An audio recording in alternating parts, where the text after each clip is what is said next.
How many scarabs? Yes, 75. And today we're going to have a look at my fast attack units for my Necron army. It's coming right up. Necrons! Nick speaking, and welcome to this video. Right, continuing on with showcasing my Necron army that I've been collecting for over 20 years. And today we're looking at fast attack. You can find a link to the rest of the videos in the series in the pinned comment. And if you don't want to miss any of my other Necron videos, then why not subscribe and don't forget to turn on all notifications. So I started Necrons in 3rd edition, and in this codex there were only 3 fast attack choices. One of those units was the Necron Destroyer. However, that unit's now been moved to heavy support. So let's have a look at the second unit in this codex. Wraiths, of course, now known as the Canoptic Wraith. Now I only have the old miniatures, the old metal miniature, but I do have 18 of them, so 3 units of 6 are maxed out on this slot. I'm in the process of adding base adapters to my units just to bring the bases into the line of the new sizes.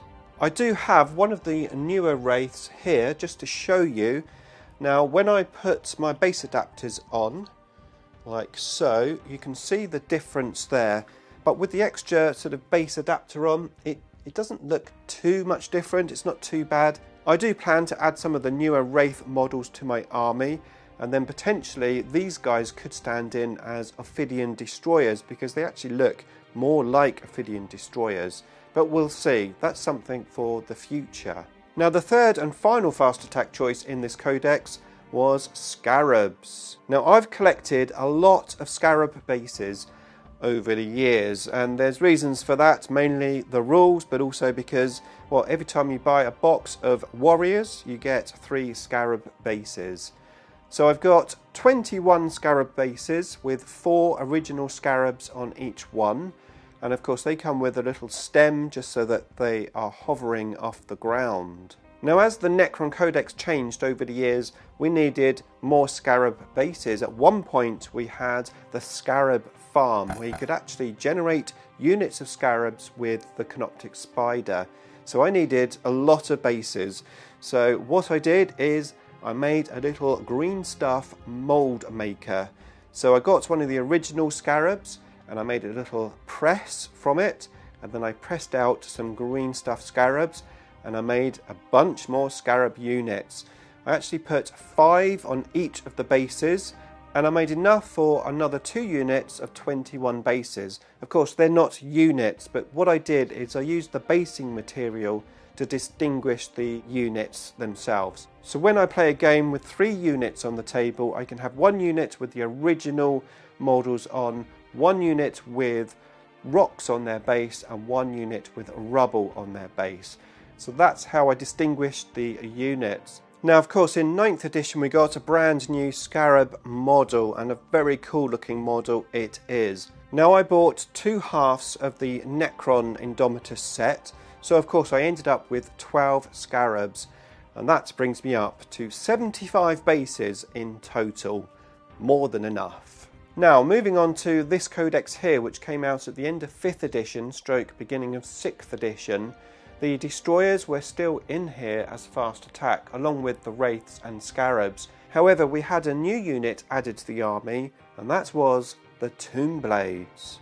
Now I have converted my Tomb Blades slightly. I removed the orb that goes into their head, which I just didn't like, but it is a very cool miniature.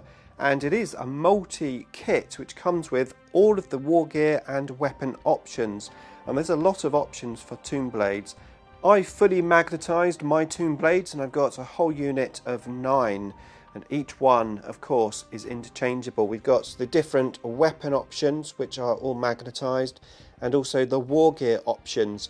Again, these are all magnetised on the top, so I can have them interchangeable. If I can get them off, there we go. And of course the guns are all magnetised. So yeah, I've got a unit of 9. I think I want to add more Tomb Blades to my army, probably another 2 units of 9.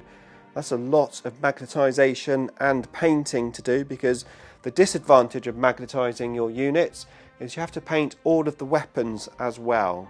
However, in the long run it's worth it, because one thing which is certain with Games Workshop, they like to change the rules. So one day the Gauss blasters will be the weapon of choice, and then the next day it might be the Tesla carbines. Now moving on to the next codex here, and we had two new units added to fast attack. We had the Ghost Arc and the Night Scythe. Of course, they didn't last very long in the fast attack slot. Indeed, by the next codex, they were dropped. And that brings us nicely on to 9th edition, where of course we had a brand new fast attack choice added to the army, the Ophidian Destroyers. And it's fair to say, these do actually look quite similar to my Metal Wraiths.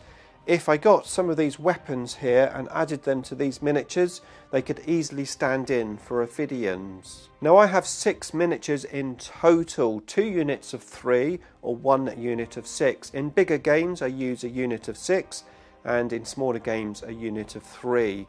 They're great at distracting your opponent because their damage output is really good. Yes, they are quite fragile, but having a unit of these in reserve, your opponent is very aware that these guys are coming in, and if you manage to get into the assault, they can do a lot of damage. Plus, they're really cool miniatures.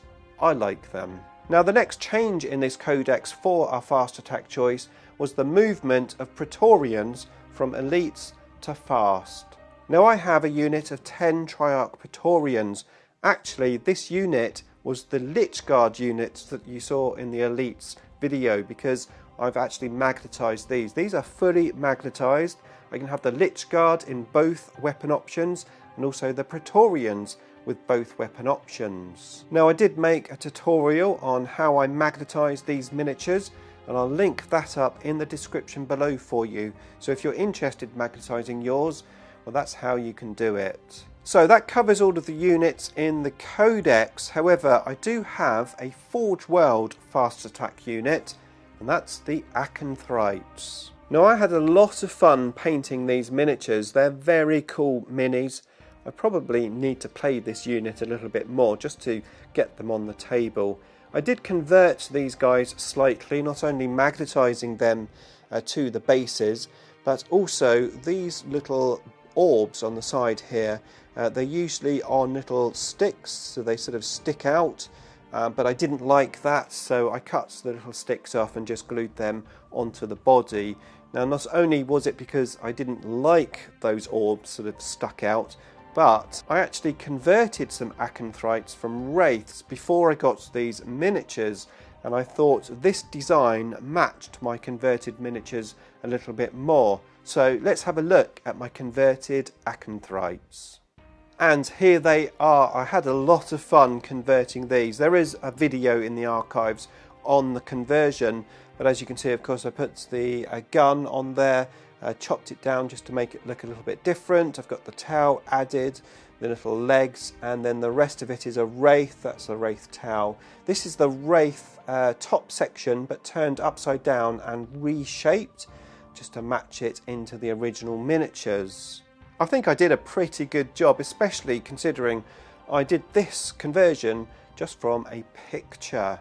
And of course that gives me a unit of 6 and completes my fast attack choices. Now if you want to see some of the other videos in this series, then here is a link to the playlist for you to check out next.